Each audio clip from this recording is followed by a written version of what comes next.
Welcome to A Few Minutes with Peter Grandich. I'm your host, Al O'Grady. And for the next few minutes, we'll be talking to Peter, getting his insights on the markets, commodities, business, politics, sports, and life in general. Peter Grandich is the editor of the Grandich Letter, which was first published back in 1984. He has been a market strategist, portfolio manager of 4 hedge funds, a mutual fund that bared his name, and is widely known for his accurate forecasts and no-hedge markets perspective. He appears regularly on television and radio and is widely quoted in leading financial publications. He's also the co-founder and managing member of Trinity Financial Sports and Entertainment Management Company, an insurance and estate planning firm specializing in servicing professional athletes and entertainers. Peter, as always, welcome back to the program. Good to be here, Al. Okay, Peter, let's get right into it. As far as the U.S. stock market is concerned, you've been talking about a yellow alert for some time when it comes to the U.S. stock market, and it has been under pressure since that time. So what's your take on it right now? Well, what I painted a picture back then when I so-called issued the alert was that my feeling was we were going to be in a time frame from earlier this year to no later than the spring of next year, depending on who wins the election, while the market could still eke out a marginal new high. Hindsight, looking back several years later, in my opinion, would be it would have been better to be a seller versus a buyer during that time. So that was the reason so-called for the yellow alert. Now, the market has, until today, it's really had a bad May. In fact, I think it only had 3 or 4 up days going into today in the whole month. I think a lot of that is some realization of people that despite an enormous amount of money thrown at it by this just out-of-control printing press in the U.S., we've not seen the economy rebound. In fact, we're seeing a lot of signs it's stalling and slipping again. And I think sometimes people lose sight that the stock market in the end, despite all the crap that happens on Wall Street, is really a place where people buy and sell part ownerships of businesses.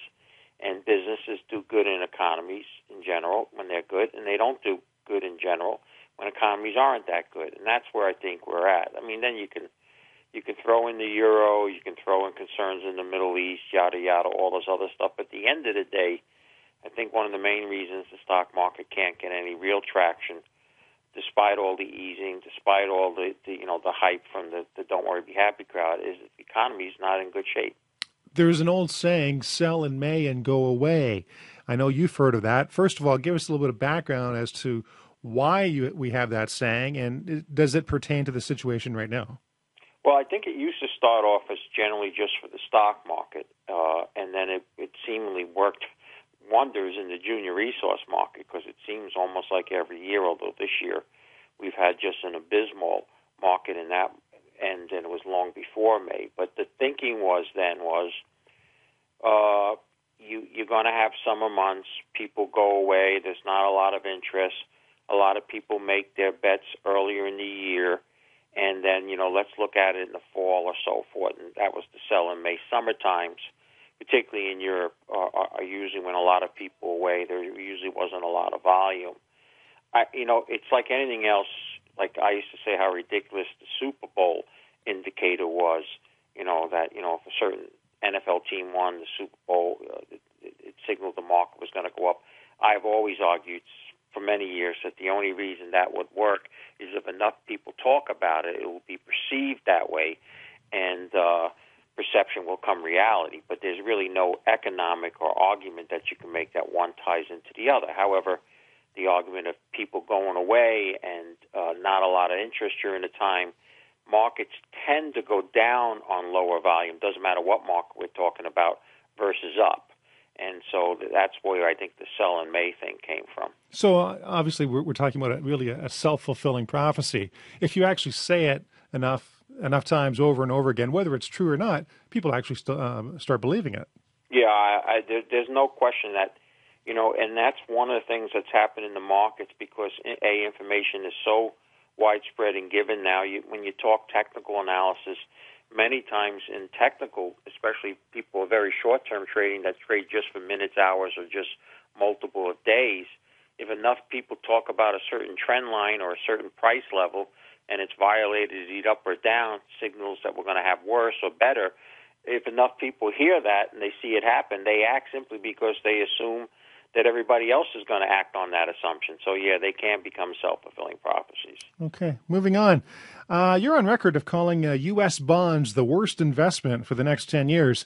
Now, you have gone against the grain by not going short, at least not yet. If I'm not mistaken, you felt that the 10-year T-bond would hit a new high, which it either has or is very close to doing so right now. Now, with that stage set, are you finally ready? Are you finally ready to short things? Yeah, I'm getting close there, but the economy is getting so weak, and I have said for months one of the reasons I didn't pull the trigger when the 10-year rallied up to like 2.25%, back down to 171 as we speak in terms of yield, that there was going to be another QE, and I more than ever think that's going to happen here, and it's going to be not only because of what's happened in the U.S. economy slipping, but for Europe as well. So I just don't want to get short until they do the QE, and so under that thought process, in my back of my mind, I have, as crazy as it sounds right now, or maybe not as crazy it was a few weeks ago, but I had the 1.5 or 1.5% yield as an area where I'd like to get short, because I think the 10-year can easily get down to that level if the quantitative easing thought catches so-called fire again, and I think it can. I really, a lot will hinge this Friday on the employment report. If it's really weak, I think the Fed is going to be under pressure to cave in, as it did in its last notation, that they were more leaning towards some sort of quantitative easing, maybe not exactly as it was done before, but it'll be perceived as easing. So the answer to your question is yes, I'm glad I haven't shorted them yet. Yes, I am looking to short it, but I am looking for a pronounced quantitative easing part 3 to get short. Okay. Moving from U.S. bonds to the U.S. dollar. You've been quoted as saying that it's been on life support for some time. Maybe Uncle Sam is throwing you a curve right now. The dollar has risen while the euro is in retreat. Is that perhaps a new bull market for the dollar, or is it just the lesser of two evils for now? I believe it's the lesser of two evils. I put up an article today on my own blog noting that despite 2 years of just almost never not hearing about Europe and the euro in trouble, the euro was up 2% this morning, higher than it was 2 years ago.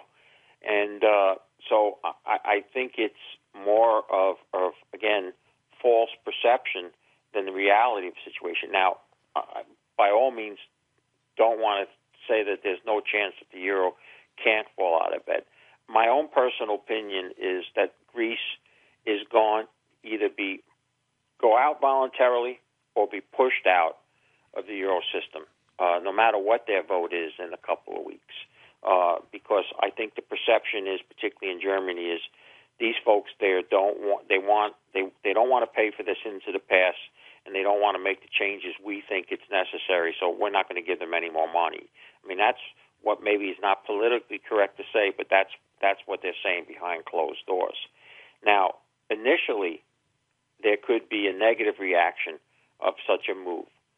My speculation, my best guess, and that's all we ever do is at best make educated guesses, is soon after that, providing there isn't some contagion that just sets everything on fire and it's a house of dominoes, the perception will come that with them out, the other groups are more manageable and the euro could actually get stronger after that. So, the next few weeks will be important. There is a chance for a sell-off, but I don't think the dollar is rising because people see it as a great place and the economy is strong here and politics is good.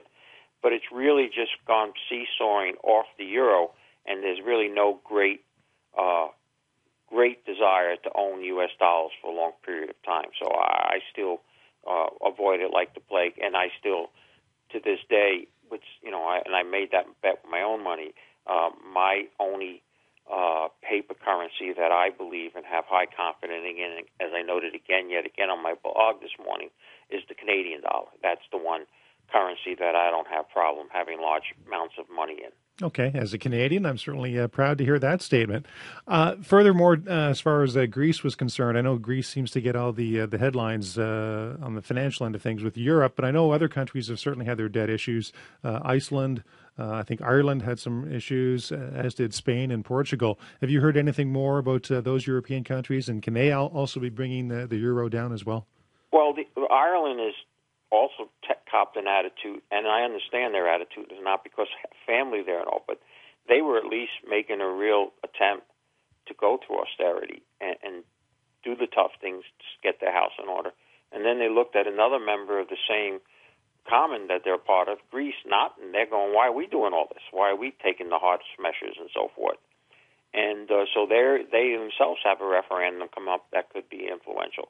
Iceland, which is not part of it, actually did what America should have done a few years ago when we had all this debt problems. That lets the debt go bad and started over, and now is probably considered one of the more safer places to go because of how they handled their debt situation.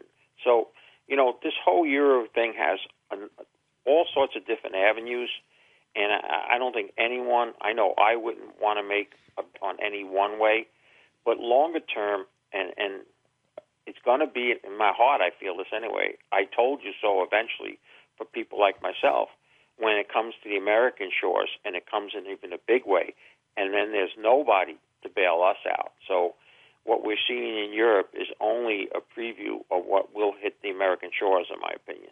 Okay. Moving on to gold. Peter, I can't think of anyone that's more bullish on gold than what you've been the last few years. It has been off the last few months, and of course you certainly know that. Call it a correction, call it what you will. Do you think we've seen the worst of this pullback? I think there's still a measure of risk of violating support. I don't think you can just say, no, we've bottomed and it's straight up from here. But I do like, as each day passes, despite what seems is a never-ending increase in the amount of bears and the reporting of those bears versus, what seems to be a very almost empty boat now of us so-called bulls. Yet, as literally as we speak, we're at 1560. When it was real bad news a couple weeks ago, we were 1525. Doesn't feel that way yet because we really need to get over 1600 2 days in a row before I think we can finally put out the all clear signal. But I do think we're working towards that, and barring something that is unforeseen. So we need to keep in the back of our mind that we're not out of the woods yet, and the safest way to do that is not to do anything until we get 2 consecutive closes above 1600. Then I think we have an all-clear signal. Is it a positive thing for, the U.S. economy, the Canadian economy, for gold to be strong? Does it really matter? I don't think it helps economies, and that's one of the reasons that the tinfoil hats and manipulators and I don't want to say that I'm not in their camp, but I've never been in their camp in the thinking that it happens on an hour, daily, or even weekly basis. But it doesn't bode well for paper currencies if gold is really taking off, And what is lost in this, and I'm astounded, or I shouldn't say I'm astounded because I'm not astounded anymore of the financial media because they don't really surprise me anymore because they're about as inept as most of the people that work on Wall Street, is that they talk about how gold is not a flight to safety or safe haven investment. Ask the people who bought 2 years ago when the euro crisis was, and gold was $1,200 and $1,000, and they bought it to have liquidity when something like's unfolding now that they can sell and sell for a profit to meet the needs that they have. By golly, it was exactly what it was supposed to be, a safe haven. And in my opinion, and of course we won't know until a period of time, those who are buying it now, when it gets above 2,000, which I've always stated I believe is not a question of if but when, then those crises that are happening then, gold will be available and have proven to be a good safe haven for those who are purchasing it now. So much high gold markets don't help politicians or economies in general. It did at the time when countries used gold or had some backing of gold in their money, but they don't now. But one of the interesting stories that isn't getting any media attention but has run over the last several days is talk that some of the more important, more sound, even Canada banks and German banks are talking about making gold a tier one investment for banks, so that they actually need to hold more of it in order to look more sound. And the other thing about gold, and again, I put it up again today, who were the buyers? Again, it was noted in April while gold was declining. Central banks were large-scale buyers. And so, as I commented on my blog, while the Nadlers and Gottmans and Rubinis tell us to sell gold, central banks are buying gold. In my opinion, I'd rather bet on the central banks than those folks. So all in all, we're not clear yet, but we're working towards it. Do you ever foresee a day when currencies, I think it was back in 1971 when Richard Nixon was president and he officially abandoned the gold standard. Do you ever foresee a day where currencies can actually go back and backing their currency with actual physical gold? Yeah, we've had that argument continues. The one thing I always say to that is, if we ever do have that, it'll be at a much higher price than where it is now, because that's how much debt more is out there in the world if that was to happen. But one of the reasons I've always felt it wouldn't happen is for the very reason why they got rid of it. It's not a coincidence that countries at large, particularly America, began to run deficits after they got rid of the gold standard, because the gold standard required us to balance our books. And politicians just couldn't keep creating money to spend on programs that many of us realized we never needed in the first place. So you would be asking politicians to really cut their nose to spite their face and limit their abilities to do what they do now, and that is spend more money than they take in. So I've never believed that will come, but in the ashes of whatever eventually happens in America, which I think is going to be pretty bad, that might be something that's born out of that, but we're not remotely close to that yet. Okay. How about oil and natural gas? Any change on your thoughts on those? No, I think, one of the reasons oil has come down is because the economies around the world are softening and people are concerned about Europe and the contagion there. But I think if we get down to 85 again, I've already started to look at some oil stocks that I would like to be long if we break down there. So I would be a buyer or any further weakness. Natural gas is just a blip up in a terrible bear market, and with the June contract expiring into this past weekend, I think we're going to retreat back towards $2 again, so I still would avoid natural gas. Okay. Literature. I know you read lots of Charles Dickens. Charles Dickens had an opening line in A Tale of Two Cities. It was the best of times and it was the worst of times. Can you say that about the junior resource market? I mean, is it last one out, turn out the lights, or is this really the buying opportunity of a lifetime? Again, I'll point to what I said something today when I wrote about Orman. One, I'm prejudicial because A, it's part of my livelihood. B, I haven't put so much of my own money in these things. And sometimes you just make the mistake of creating, as I said, the worst investment strategy in the world, and you and I have had this discussion before, is hope. It's a wonderful spiritual strategy, but a terrible investment strategy. That's the only thing you have going for you is you hope things get better. But I just find it unbelievable to think that somehow with 60 to 80% of all the world resources in the metals area found by junior companies, that somehow that's going to disappear at a time when the world is still growing by leaps and bounds in population and size and needs to build and have stuff. So, the argument, I guess, is based on how bad things got. I mean, do the metals come back down in price to match the enormous decline in the junior market? Do the juniors rebound strongly, or do they meet somewhere in between?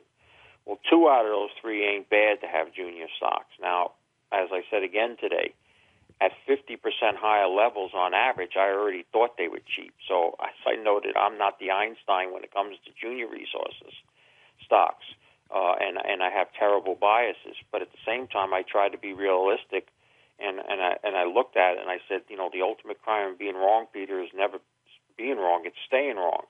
Has there been a fundamental change that for forever will not allow junior resource stocks in general to be worthy of interest for speculators? And I don't see that. Now, I've talked a lot about far more difficulties it is to be a junior resource company now, and we don't need to go over all of them again, but to where they've been driven down to, and to see companies not only selling at much of their just cash position, sometimes even less than their cash position, but seeing companies that have net asset values multiple higher than their total market cap right now have always been in the past a signal of a bottom, of an extreme bear market that should be close to an end. And that's what I'm so-called banking on now, that this is the same thing again. You know, if someone really wants to get a piece of the action as far as junior resource, the junior resource sector is concerned, as you and I both have talked about this before, you know, failure is really the norm for a lot of the junior resources.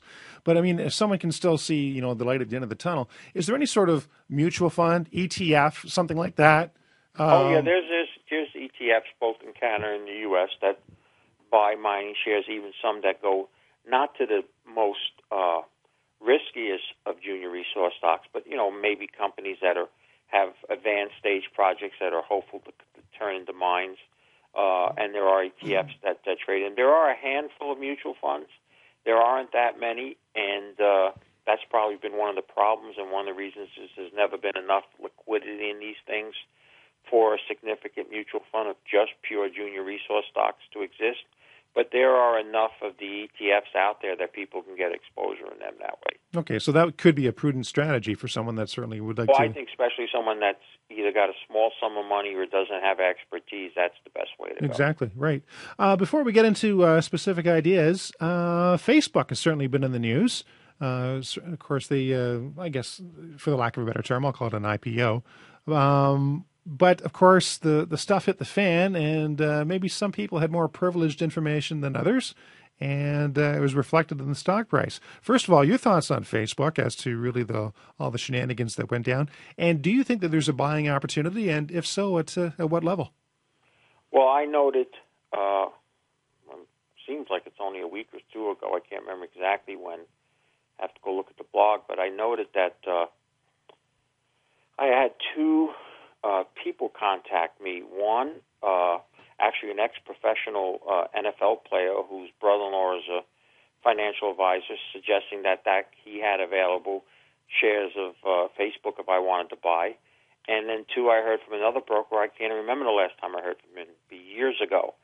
And I said to myself, well, if these guys have gotten to me on their list and they still have Facebook shares to sell, this IPO ain't going well. And so I knew, A, I didn't want a part of it, and some friends had asked me. B, I think I noted either 15 or 20. I can't remember the price out, but I remember saying to myself that if it was $15 or $20, and only then I would be interested. And they were talking at the time 35 to 40, and I think it was priced at 38 or what have you. I just think, again, it got overdone, and I've had a tough time. And this is not my area of expertise, and I understand they have 600 million users and advertisers, but and I do personally, and I only use it for personal Facebook. There's money to be made there, but for what they were pricing it at and what the insiders were getting out by just selling a small overall sum of it, it just didn't seem that attractive to me. But that was just my view.